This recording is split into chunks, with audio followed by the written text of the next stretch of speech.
చాలు చాలు ఆడిన చాలు పొండి.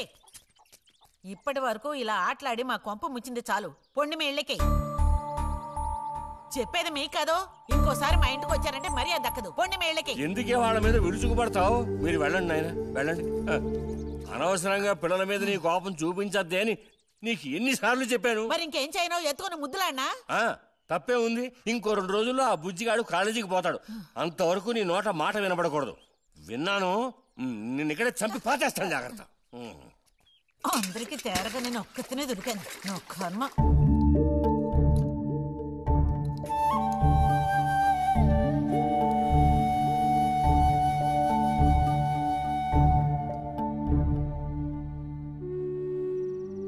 సర్పదోషం అది ఇది అని ఎన్నో సంబంధాలు తప్పిపోయాయి.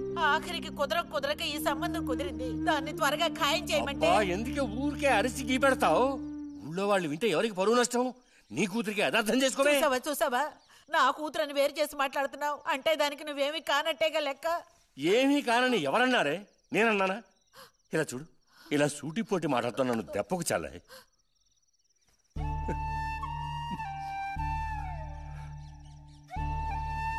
నాలో ఉన్న తపనేంటో నీకు అర్థం కావటం లేదు. ఓ కథా కార్యం అంటే దానికి ఎవరున్నారు చెప్పు? తోబుట్టువే సాయం చేయలేదంటే ఇక ఊళ్ళో వాళ్ళు ఎవరు సాయం చేస్తారు?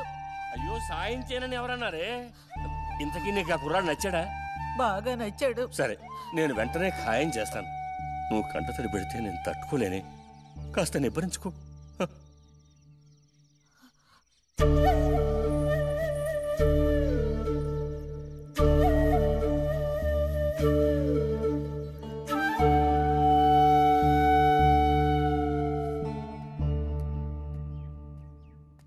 ఎక్కడికి రా బయలుదేరావు?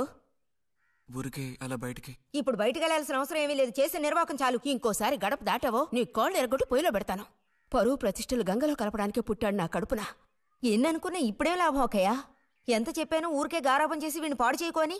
ఇప్పుడు ఆఖరికి పరువు తీసి పారేశాడు. పొర లోపలికి. బయటికి బయలుదేరట.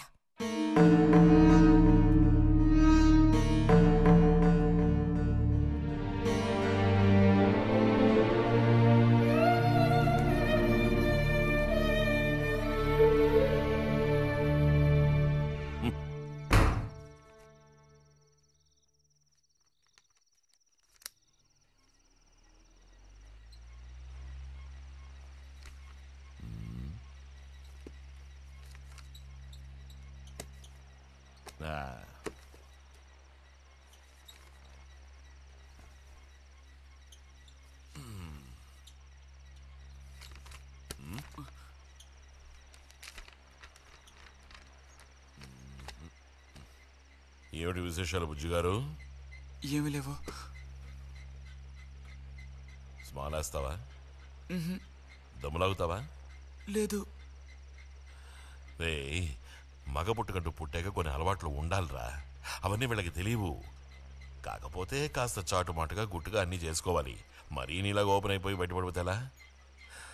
సరేగాని ఏమైంది? ఏది ఏమైందిరా? నాకు విషయం తెలుసులే, అంతా విన్నాను నేను. ఇలా చూడు, ఇంకోసారి ఇలాంటి పిచ్చి వేషాలు వేయకూడదు, అర్థమైందా? నేను స్ట్రిక్ట్ గా చెప్పేశానులే.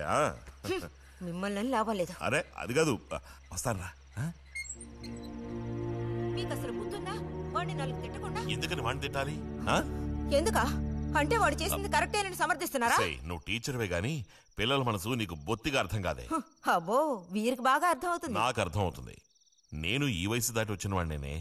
ఈ వయసులో ఇలాంటివి జరుగుతాయి. అది తెలుసుకుని జాగ్రత్తగా ప్రవర్తించాల్సింది మీరే. ఏంటి మేమా? నీకు అర్థమేంటి చెప్తాను. ఈ కౌమార వయసు అనేది కళ్ళలేని గుర్రం లాంటిది. ఈ వయసులో ఉన్న పిల్లలు ఎక్కడికి వెళుతున్నారు, ఏం చేస్తున్నారు, వాళ్ళ ఫ్రెండ్స్ ఎవరు, ఇవన్నీ వాచ్ చేయాల్సింది ఇంట్లో ఉన్న పెద్దవాళ్ళైన మీరే. ఒకవేళ వాడేదైనా తప్పు చేస్తే వెంటనే వాడిని కొట్టడం తిట్టడం కాదు మీరు చేయాల్సిన పని. మరి వాడికి అర్థమయ్యేటట్టు అడ్వైస్ చేసి మెల్లగా మన దారిలోకి తెచ్చుకోవాలి. అడ్వైస్ లోనే టైం అంతా వేస్ట్ అయిపోతుంది రా.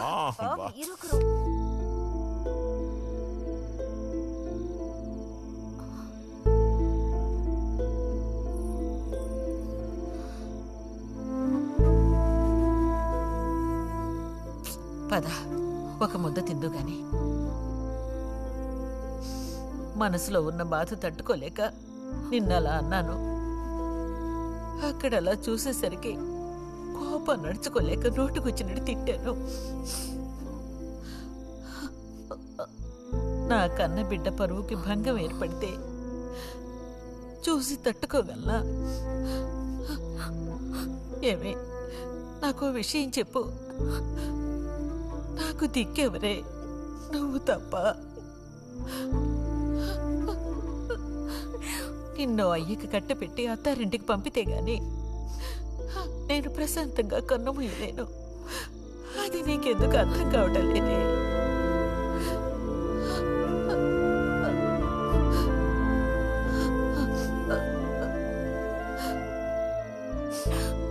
నా బంగారు తల్లివి కదూ, వచ్చి తినవే.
వెళ్ళిపో బుజ్జి.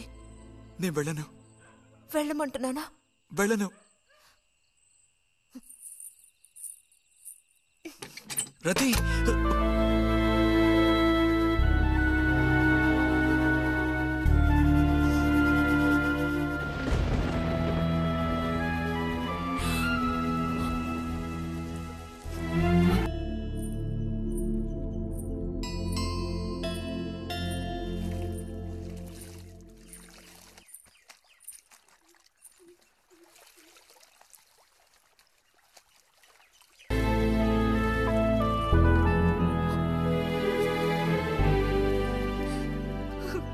నేనంతా విన్నాను.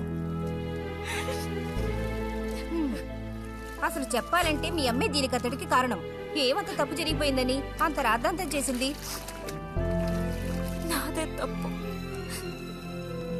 నేనంత చనువుగా ప్రవర్తించకూడదు.